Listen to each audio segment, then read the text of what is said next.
Welcome to Would I Lie to You, the show with tall tales and tantalising truths. On David Mitchell's team tonight, the Strictly presenter who raised £1 million for comic relief by dancing for 24 hours. And still, Craig only gave her a 5. It's Claudia Winkleman.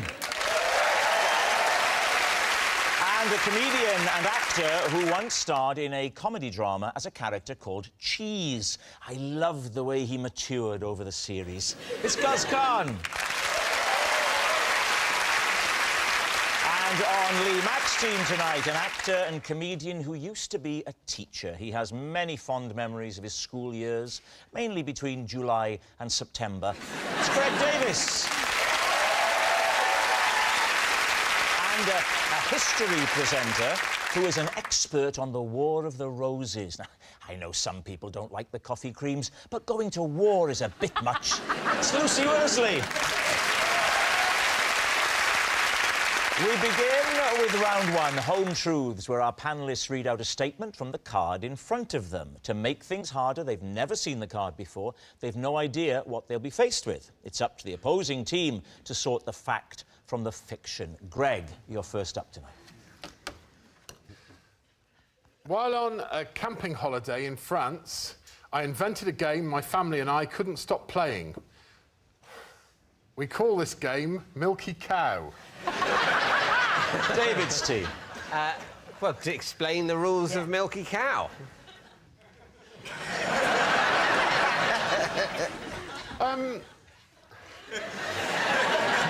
I feel I should probably start with the origin of Milky Cow. Would you? No need, just get straight to the detailed rundown of the rules, and then we can do the background later. Milky Cow is essentially... Don't look at me. It's a test of the strength of your lungs, really, because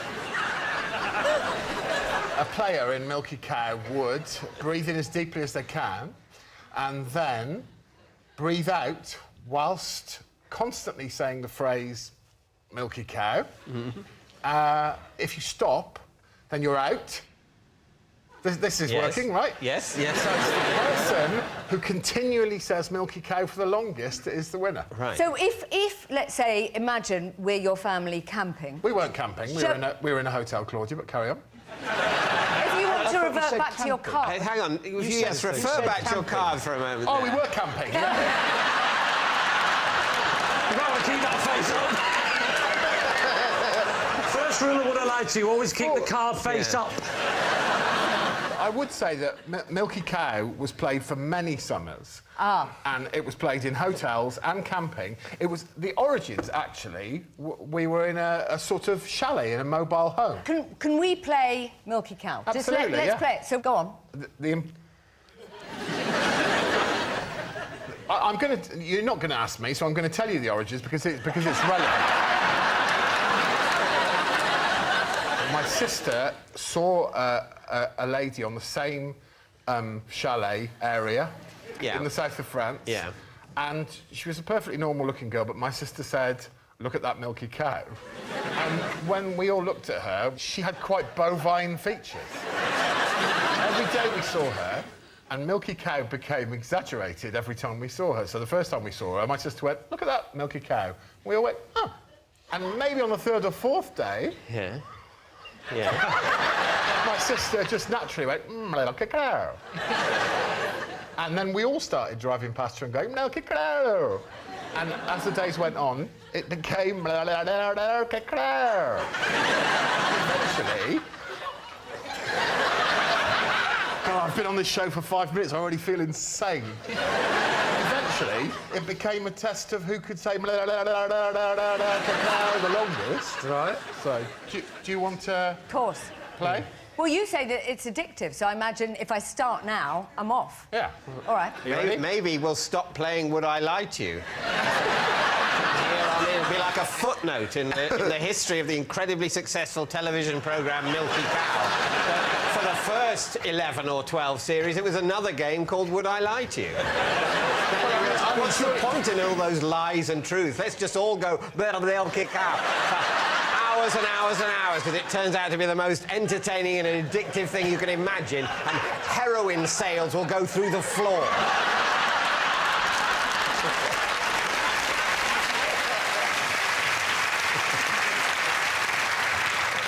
Greg, over to you. I feel a little on the ropes after that.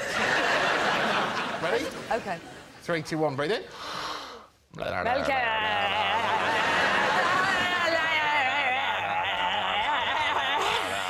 Quite good fun. Milk a cow, I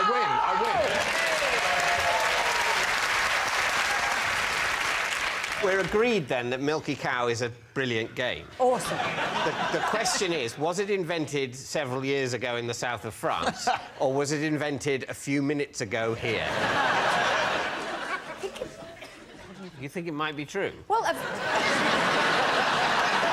mean, it's false.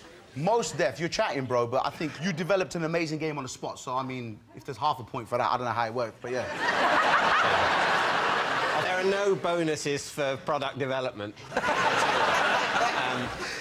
I think it's unlikely to be true. yes, agreed. Are you saying lie? You happy to go lie? Yeah, of course, You're chatting, yeah. OK, Yeah. you're saying lie. Right, Greg. Lie. Milky Lie. Cow, Yes. the south of France, a mobile chalet. Truth or lie? Well, I am delighted to introduce Milky Cow to the national stage, because it's true.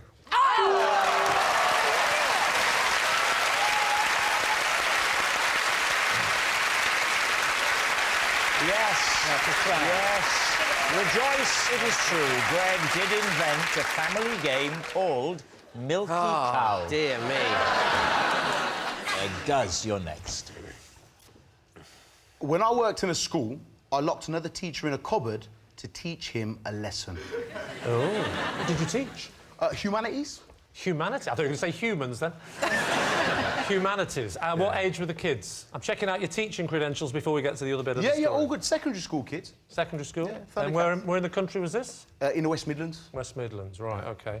You're a teacher, aren't you? Does all that stack up? I'm not anymore, Lee. You used to be a teacher, didn't No, you? I'm a well-known comedian. Are you? I genuinely thought you were a celebrity teacher, that's why you were here. I thought you were from that thing about teaching people in Yorkshire. Is that not you?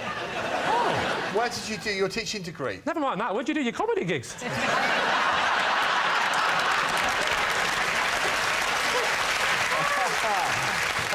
Why did you lock the other teacher in? Was it a cupboard?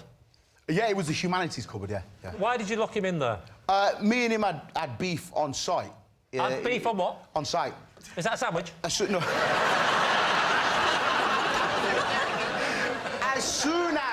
As soon as we locked eyes, I knew there was going to be an issue because he thought he was the most popular teacher amongst the kids. So I turned up at school, and within a week, I was the most popular teacher in school. Big he was head. very. Listen, I'm just What saying. made you such a popular teacher? I was like the Pied Piper of literacy. Kids were following me around everywhere, like, yo, sir. That is quite a claim. Pied Piper of literacy? In the humanities department? That's correct. Ignore humanities. Come and read my novels, children. Yeah, and so obviously the reputation's going around school, like, yeah, sir, taught me how to use full stops and that, he's a sick guy. So... That is a sentence that has never been uttered by anybody under the age of 21. He taught me how to use full stops, he's a sick guy. Yeah. How long did you lock him in a cupboard for? Actually, here's part of the story that you need to know fundamentally. The reason why I chose him to lock him in the cupboard on that day is because I knew it would make him late for his lesson observation. Observation? Yes. So a lesson observation is essentially how teachers are judged on how good they are as teachers, yeah? It's not based on how you move these children on emotionally, spiritually, how you build them as human beings. It's a 15-minute window in which a waste man that can't teach themselves comes in and judges you. That's not right. So you locked him in so he'd get into trouble on his Oh. Yeah, I did. Should I tell you why? Please do. He started spreading a rumour amongst the senior leadership team that I wasn't marking my students' books. Right. Is that bad? I wasn't, but that's not the point. You know what I mean? Snitch. Greg, no snitching on other teachers, right? And what was the upshot of all of this? Did you let him out? Did he escape? Is he still there? No, I did let him out eventually. I just wanted to ensure that he was late for that lesson observation, because that means you're looked upon very harshly by the senior leadership team that he had been snitching me out to. So, you know, fair, square, squares, you know what I'm saying? If you were capable of locking a man in this cupboard, surely a kid could have got locked in there and it would have been a health and safety disaster. Yeah, I banged a couple of them in there as well every now and then, but... All right, what are you thinking? I'm saying it's true. Lucy?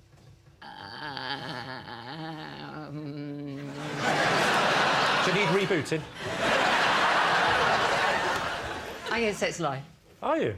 I just find it implausible. Do you believe people can have beef on site?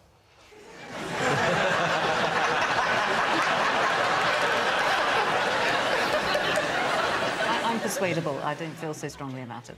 Well, they say it's true. You can say it's true. OK. Guz, were you just telling us the truth or were you telling us a lie? I was telling...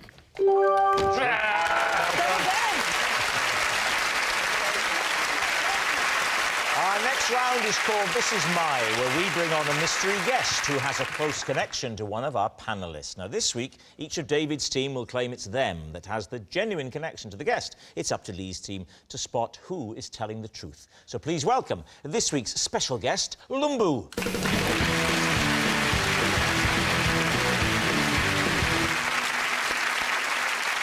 So, Guz, what is Lumbu to you? This is Lumbu, and when I work away from home, he sleeps in the same room as me to protect me from ghosts. Claudia, how do you know Lumbu? This is Lumbu, and despite his car being the only one in an otherwise empty car park, I still managed to hit it. And finally, David, what is your relationship with Lumbu? This is Lumbu, and while strolling through ancient Rome in his virtual reality headset, I tripped over a footstool and fell into a fireplace. Lee's team, where will you begin? Should we start with Guz? So, you take him round with you because you're scared of ghosts in bedrooms. It's not at home, right? No, it doesn't affect me at home. It's only when you go away. Just a room that I don't know that I ain't slept in. Is it because he has special exorcist powers, or can it be anybody? No, particularly the force is strong with... This one. expelling demons and scary things like this. Why is he giggling? Because he's taking so much money off Guz. Is it a professional relationship? He works for you? No, not at all. He's an old school friend from childhood, because it's quite a difficult sell, that, isn't it? Even to pay somebody money to come along with you, to sleep in the same room as you, usually a single bed at the Premier Inn, and... I believe there are people who will do that for money. Did you share the bed, or is he in a different bed? You said it was a single bed. Yeah, I mean, it depends, doesn't it? Like, you know, quite early in my career, things are a bit tight when they're like, you know, we'll sort you out a hotel room. It's going to be the one bed, so you have to do what you have to do. Well, you might have to do what you have to do. Maybe he doesn't want to do what he has to do. What does Lumbu do for a living, then? Oh, no, he's got a flexible job and that. Yeah, no, I didn't say what hours does he do. I said, what does he do? He works at Leicestershire County Council in an advisory role. I've never heard a sentence so clearly not sure where it's going when it started.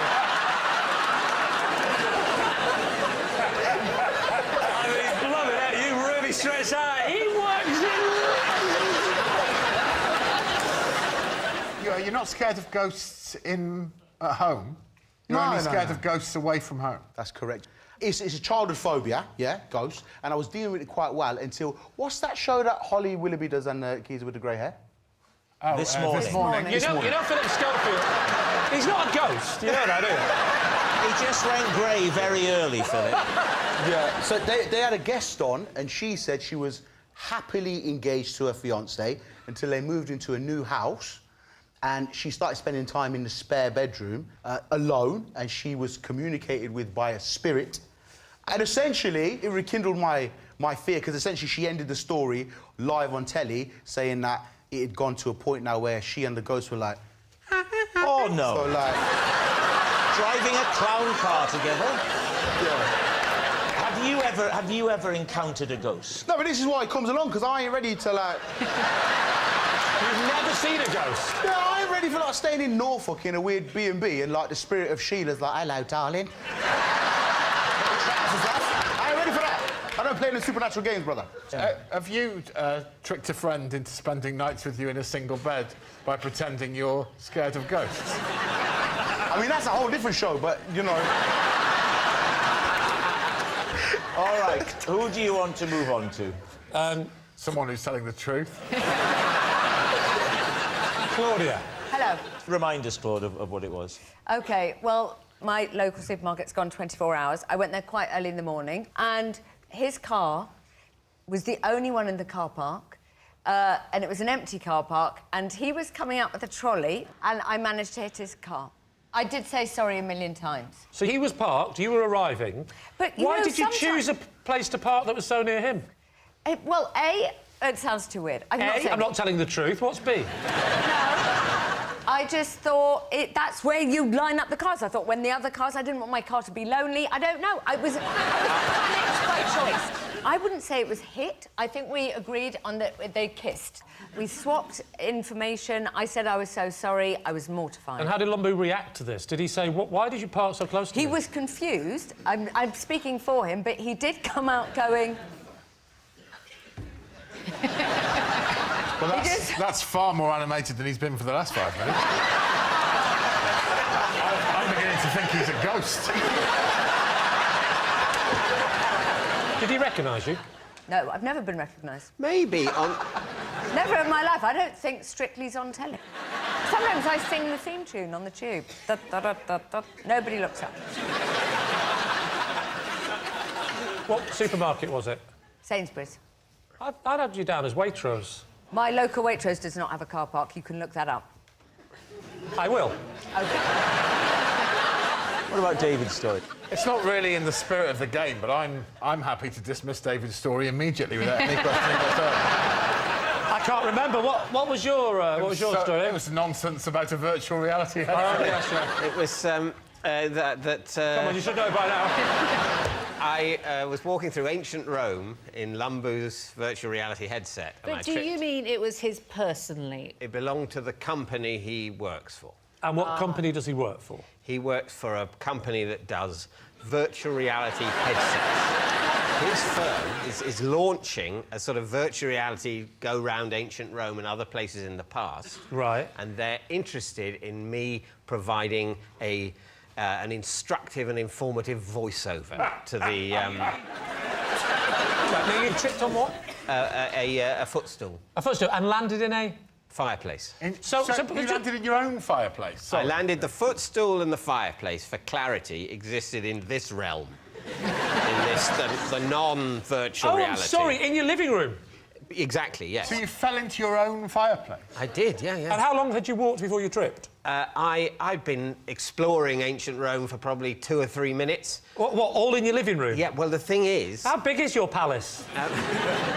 But you're not supposed to really walk. You're supposed to just sort of... Walk on the spot? Mime walking. So why did you change your mind? I got carried away. I wanted to explore. I could see the Senate House. I wanted to feel Trajan's column.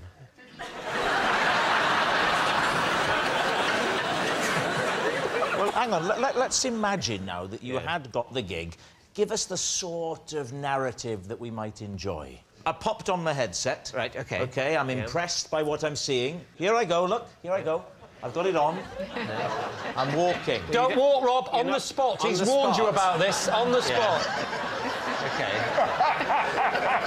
Wow.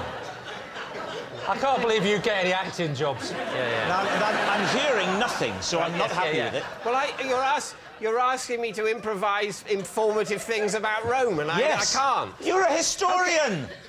No, I've heard I'm a your comedian. jokes. Come on.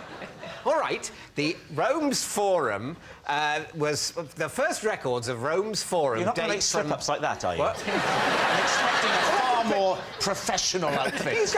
You get more than one take. How many times did it take you to say the thing about the crunchy nut cornflakes?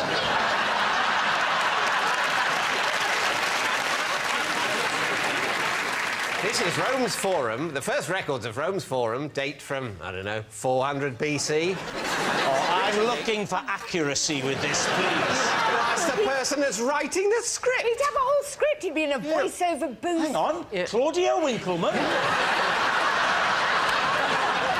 This is absolute rubbish.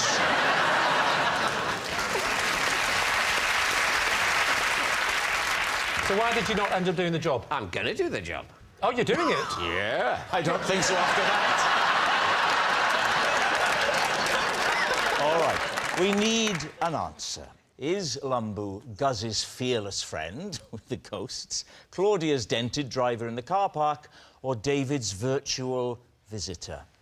It's a tricky one because we've got to decide whether Guz is happy to come on national television and admit such a strange thing, or whether Claudia is a terrible parker, or whether David will do any old rubbish for money. And I know which way I'm leaning.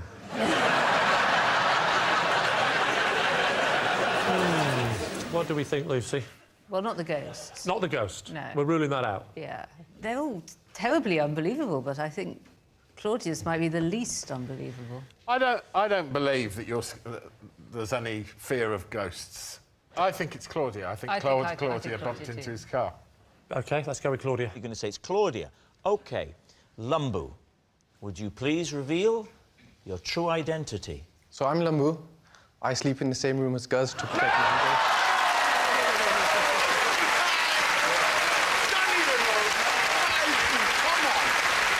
Yes, Lumbu is Guz's fearless friend. Thank you very much, Lumbu.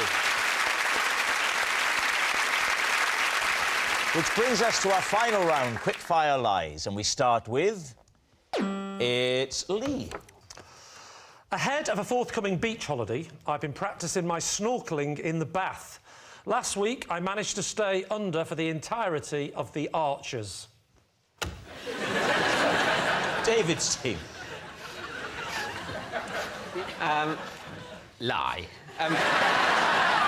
For some of the younger people who have full and vibrant lives, what is The Archers? The Archers is a radio soap opera about people who do archery. Is your bath big enough that you can effectively bob in it full length? No, my bottom is showing up out of the water. Oh, God. Picture the scene, Lucy. And you remained in that weird position... For the whole of the Archers. For the whole of the Archers. Was that the omnibus, or...? No, I wasn't on the bus, I was in the bath. Where are you going on holiday where there's going to be such great snorkelling? Thailand. Sorry, not Thailand, sock shop.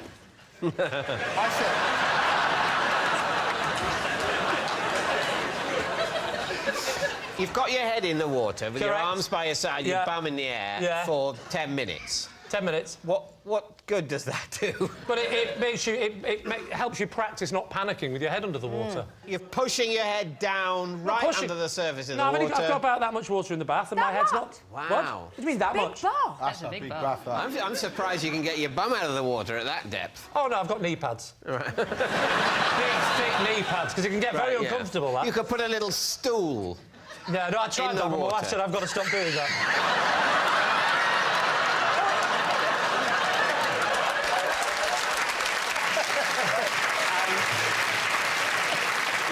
So what are you thinking? I think he's fibbing. Oh. Claudia? Yes, that's the lie. David? Yes, it's a lie. Of course, a lie. It's a lie. Lee? What? Was it a lie or were you telling the truth? It's a lie.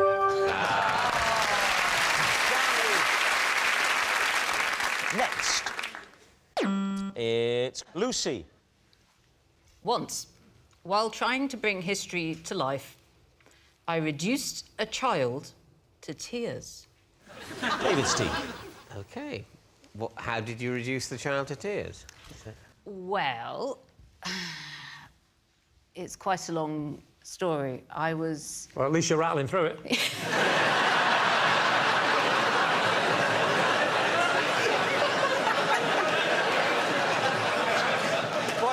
What a supportive team captain you are.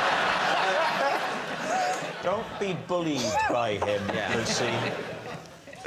But do get on with it.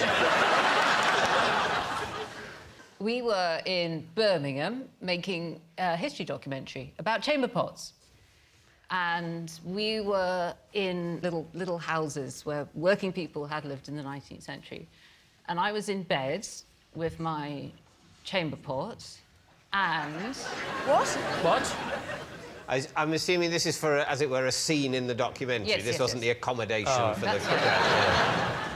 And in the bed with me were a load of kids from the local school. Huh? And they were very quiet and very shy. Well, it was an odd situation for them, It was, wasn't it? yeah. And I was trying to explain to them what a chamber pot was. And inside the chamber pot, to make it more Oh, no. believable, we had put some ginger beer. OK. I went, We were expecting worse, be honest. Yeah. You had the chamber pot I had the full chamber of ginger pot beer. full of ginger beer, Yes. and I was showing it Full? to these... Brimming. Had you warmed it up to make it really Steaming. realistic? Why are you crying? They're not crying yet. So you showed them the I ginger showed beer. them it, and they Yeah. were still got nothing back. They were just looking a bit kind of frightened. And in desperation, I drank the ginger beer. And that's when they started crying. Was it not a horrible moment when the producer came up to you as you were doing it and said, "We couldn't get any ginger beer"?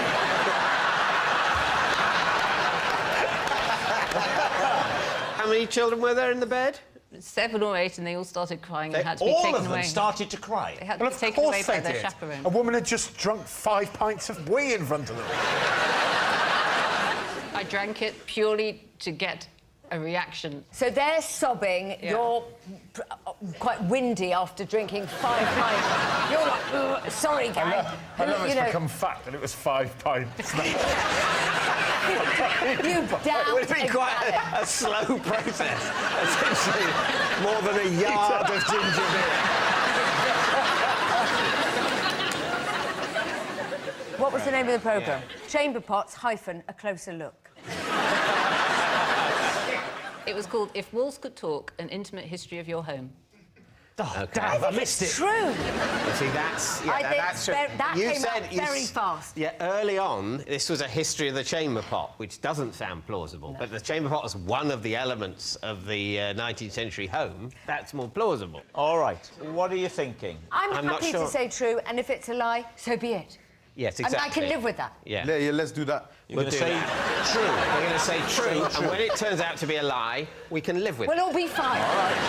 Lucy, were you telling the truth or were you telling a lie? credulous fools. Actually, I am telling the truth.